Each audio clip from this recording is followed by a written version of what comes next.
Bonjour, bonjour. Allô, allô. Comment ça va? Bien. Et toi? Bien. Um, Hello, everybody. This is Richard David Lebrun. Lebrun. Lebrun.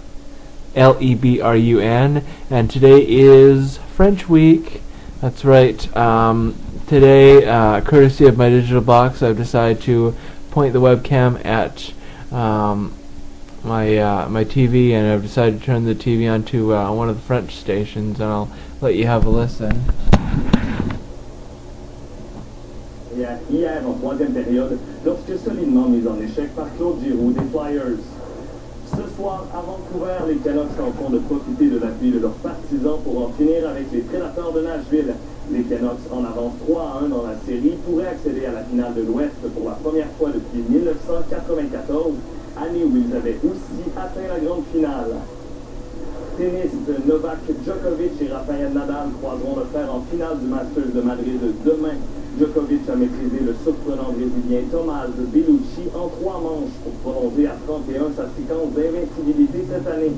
Nadal a aussi eu besoin de 3 manches pour éliminer son éternel rival, le Suisse Roger Federer. L'Espagnol a ainsi battu Federer pour une 16e fois en 24 duels. La finale des dames opposera Victoria Azarenka à Petra Kvitova. Baseball à Toronto, le lanceur des Tigers de Détroit, Justin Verlander, a complété le 2e match sans point ni coup sûr de sa carrière contre les Blue Jays. Verlander n'était qu'à un but sur balle d'obtenir un match parfait. Il a eu besoin de 108 lancés pour réussir le 9e match sans point ni coup sûr de l'histoire des Tigers, un gain de 9-0.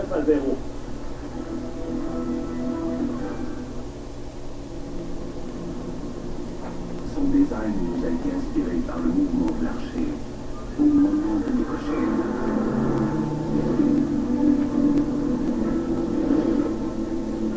Mais nous croyons qu'il a aussi inspiré les 556 chevaux de son moteur V8 suralimenté.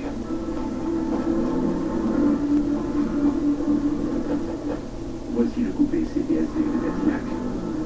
Plus Cadillac que jamais. Bonsoir. Avec le retour du beau temps, le pire est peut-être passé pour les municipalités inondées du Québec. En Montérégie, le niveau d'eau de la rivière Richelieu a légèrement baissé pour la première fois depuis 2 semaines. Les nouvelles sont aussi encourageantes du côté de la Gaspésie, où l'eau se résorbe tranquillement. La situation se stabilise en Mauricie, mais le niveau de la rivière du Loup et de la Saint-Pierre demeure inquiétant. La Croix-Rouge a mis en place un fonds spécial pour venir en aide aux sinistrés. À Washington, le Pentagone a rendu public 5 vidéos saisies dans le repère d'Oussama Ben Laden au Pakistan. Une des vidéos montre l'ex-chef d'Al-Qaïda en train de se regarder lui-même à la télévision. Sur une autre, on le voit préparer un message destiné aux États-Unis. Ces vidéos ont été saisies lors du raid du commando américain qui a abattu Ben Laden dimanche dernier au Pakistan. Les États-Unis ont marqué la trame sonore des documents. La nouvelle députée de Berthier-Massignanger, Ruth Ellen Grosso, a donné signe de vie pour la première fois depuis les élections. Dans un entretien téléphonique à un quotidien de Trois-Rivières, Mme Grosso a dit avoir hâte d'exercer ses nouvelles fonctions. Elle admet qu'il faut améliorer son français et qu'elle a l'intention de devenir bilingue. Depuis son élection, la députée a été prise en charge par une équipe du NPD qui contrôle étroitement ses débuts sur la scène politique.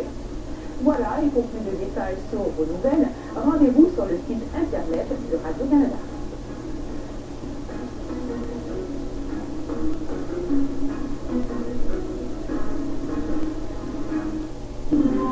Ce soir, à Découverte, des avancées réalisées par la NASA à partir de l'orbite terrestre, des images d'éruptions solaires et de l'enfance de l'univers, de longs séjours sur Mir et la Station spatiale internationale, dans ce dernier épisode de l'histoire de la NASA.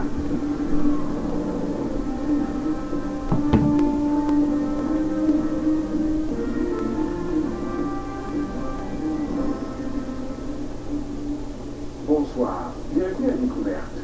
Après avoir conquis la Lune, la NASA s'est donné de nouveaux défis, et cette fois en banlieue de la Terre. Ça a donné lieu à des progrès remarquables en médecine de l'espace grâce au vol de longue durée, en astronomie avec le télescope spatial Hubble et en technologie, menant à la construction de la Station spatiale internationale. Des jalons essentiels qui pourraient mener à des missions vers la planète Mars. C'est l'histoire que nous vous racontons ce soir.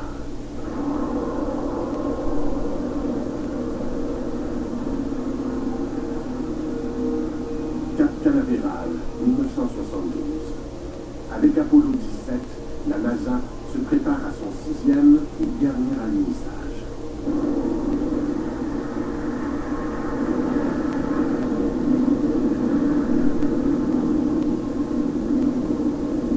Au terme d'une première décennie, la NASA est reconnue dans le monde entier. Elle a transporté les humains jusqu'à la Lune et elle les a ramenés.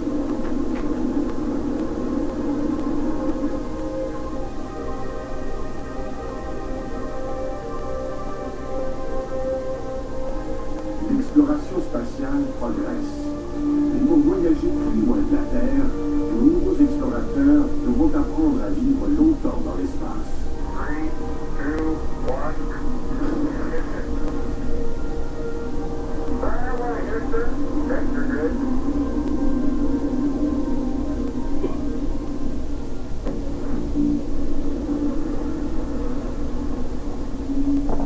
Pour expérimenter de plus longs vols spatiaux, la NASA doit mettre en orbite un lieu habitable.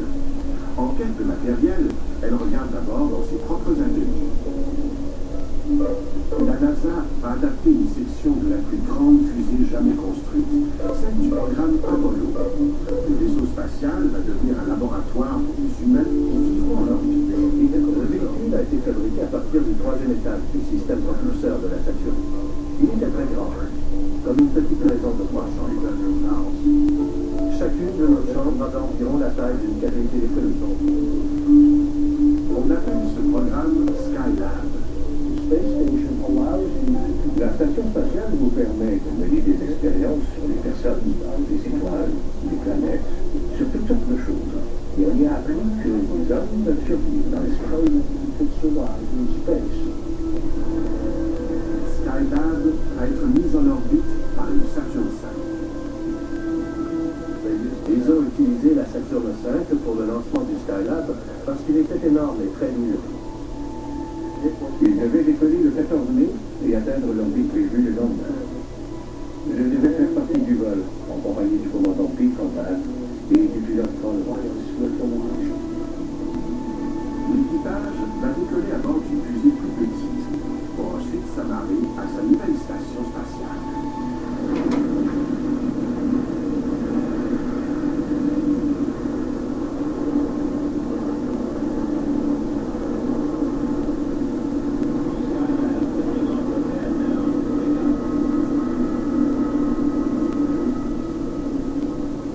La Saturn V non habitée, qui emporte Skylab, décolle d'abord.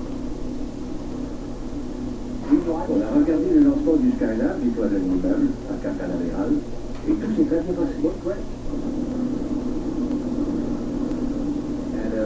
Et en rentrant à la maison, on a entendu les premiers indices à la radio que quelque chose n'allait pas.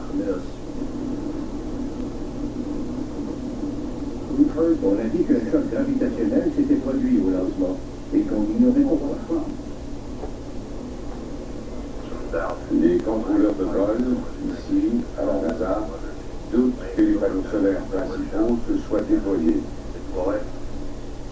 Le premier panneau solaire ne produisait rien du tout.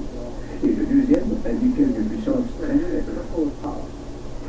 Mais en plus, on décèle un problème encore plus grave à bord du Skylab inhabité. La température intérieure a commencé à grimper. Et quelqu'un en a déduit qu'il y avait probablement une déchirure du bouclier thermique. Sans ce bouclier thermique, les rayons du soleil vont rapidement transformer Skylab en fournaise. Nous avions donc une machine sur la bonne orbite, mais elle manquait gravement d'énergie et elle surchauffait. La première réaction a été « c'est une catastrophe, qu'est-ce qu'on va faire ?» Et 5 minutes plus tard, on a dit « Hey, nous sommes des ingénieurs, voyons ce qu'on peut faire. » Le problème le plus urgent est la chaleur du soleil. Les ingénieurs les plus chevronnés délaissent la haute technologie et ils optent pour la solution la plus simple. Les couturières fabriquent un parasol géant qui sera maintenu en place par des tiges. Après un délai de 10 jours, Kerwin, Conrad et White ont une nouvelle mission. Ils vont devenir les premiers réparateurs de l'espace. T-minus 7, 6, 5, 4, 3,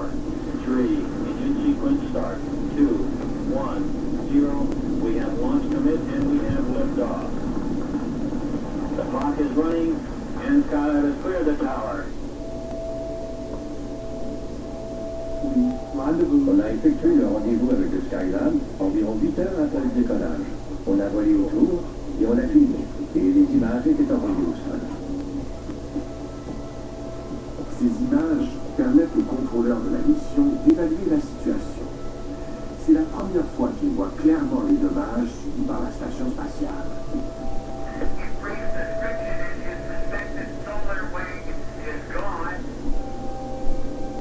À 430 km d'altitude et en se déplaçant à plus de 27 000 km à l'heure, l'équipage doit entrer dans Skylab pour le réparer.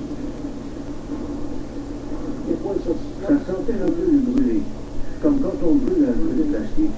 Vous savez, ce genre d'odeur.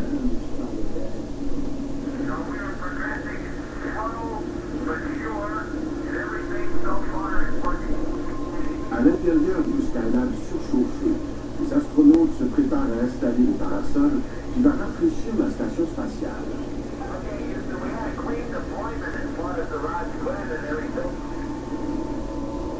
Puis on a libéré le ressort et les tiges se sont tendus.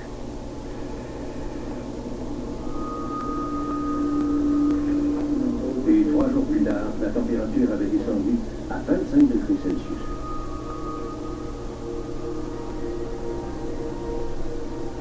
Il faut ensuite régler le problème de l'alimentation électrique. Un panneau solaire a été coincé lors du lancement et il ne peut plus se déployer. Sans une réparation rapide, Skylab n'a aucun avenir. On ne pouvait pas s'agripper, se caler les pieds. On n'avait aucun éclairage, rien. Mais on devait trouver un moyen. Sur Terre, dans une piscine d'entraînement, une équipe travaille sur un modèle grandeur nature du Skylab. On trouve une solution inédite. Okay, Houston, we're out there. We have the brilliant sight. Le panneau solaire est coincé par un petit morceau de métal. S'ils peuvent le couper, le panneau solaire devrait se déplier et produire de l'électricité. There looks like enough room to get the cutter, and I'm trying to help Jim stabilize. Just take it easy. À l'aide de notre petite aluminium de 8 mètres, au bout de laquelle on avait placé les cisailles, on est parvenu à pincer le morceau d'aluminium qui retenait l'ensemble. Puis j'ai tiré sur la corde. Et je l'ai coupé. Je jure que j'ai entendu un craquement, mais je ne vois pas comment j'aurais pu.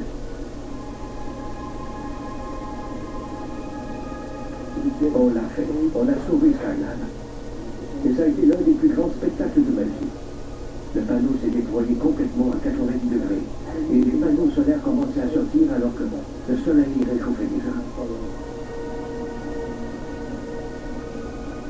Tout allait bien se passer. On allait mener la mission à terme. La station spatiale est maintenant en service. Pendant les 8 mois suivants, Skylab héberge 3 équipages qui établissent des records de durée pour les astronautes qui vivent et travaillent dans l'espace. On volait d'un but à l'autre en comptant nos culbutes entre les deux. Oh oui, on a eu beaucoup de plaisir là-haut, à flotter, à jouer à Putopal, à découvrir les merveilles de la pesanteur. Les équipages de Skylab exécutent 3000 heures d'expérience scientifique en apesanteur. Ils transforment aussi notre compréhension du Soleil avec leur premier cliché des éruptions solaires. On a fourni à la communauté de la physique solaire 1000 fois plus de données que tout ce qu'elle avait recueilli avant.